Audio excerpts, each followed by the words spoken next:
Hi, in today's video I'm going to talk about Google Fi. I will give you a comprehensive list of the pros and cons of using Google Fi in 2020.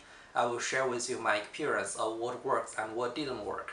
If you are on the edge of whether to switch to Google Fi in 2020, I think you will be very interested in my experience. The first con of Google Fi, in my opinion, is that transferring number from other carriers to Google Fi can be a little bit frustrating, just because you pretty much have to rely on yourself to complete the process. In my example, I registered on Google Fi's website, choosing to switch my number from AT&T over. The online form asks me for the AT&T account number, my billing address, and my 4-digit AT&T PIN number. A quick tip there is that if you haven't been updating your address with your current carrier, your billing address may not be necessarily your current address. Also, although Google Fi suggested that the AT&T PIN number may be my last 4-digit of Social Security, it turns out to be not true.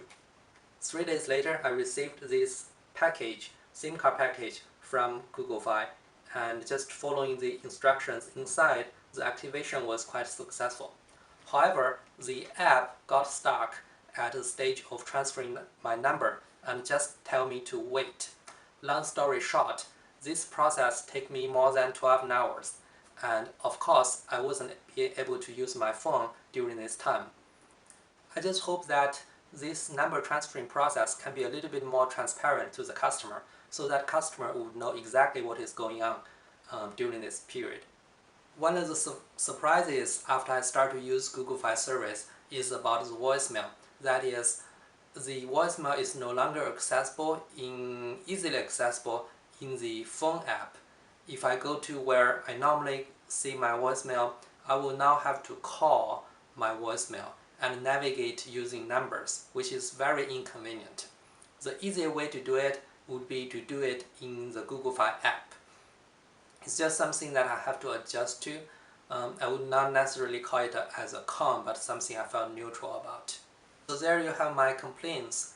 Besides of the cons and unexpected, I also have a lot of good to say about Google Fi. Here are the pros. The number one is that it is really cheap. You pay $20 for the phone calls and text, and you pay extras for the data that you use. For someone like me, I work from home and I always have Wi-Fi at home, so I really don't expect to use a lot of data, so I would expect that my monthly bill would be around $30. The second perk about Google Fi is regarding international travels. Google Fi have collaborations with more than 170 countries, so when you go to those countries, you don't have to tell Google or anything, you just directly go there and you can start to make phone calls, use data, and use text. Text is always free, and you are charged for the phone calls, but you can also make Wi-Fi phone calls to make it essentially free as well. Number three is the coverage. In contradictory to some people complain about bad coverage of Google Fi, I found the coverage is really good, and I always have full range of data around the Seattle area. I would expect to say that if I go near a mountain, the data would be more limited.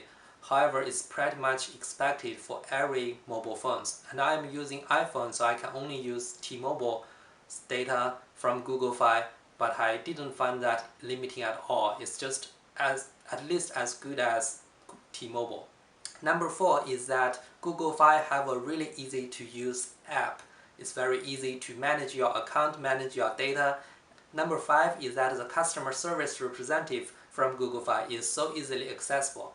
I personally have never need to wait for more than 60 seconds to connect with one of the real person, which was not the case when I was using AT&T. So there you have all the pros and cons of Google Fi. Overall, the pros outweigh the cons, and in my opinion, many people would benefit by switching to Google Fi. Lastly, let's talk about who shouldn't switch to Google Fi.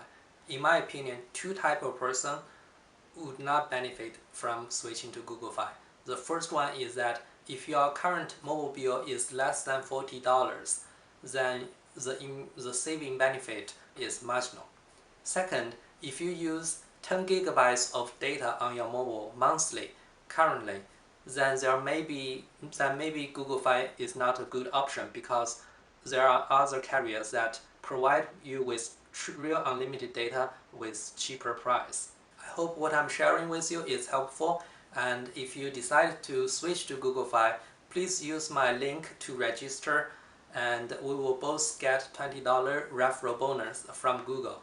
If you find this video helpful, please subscribe to my channel.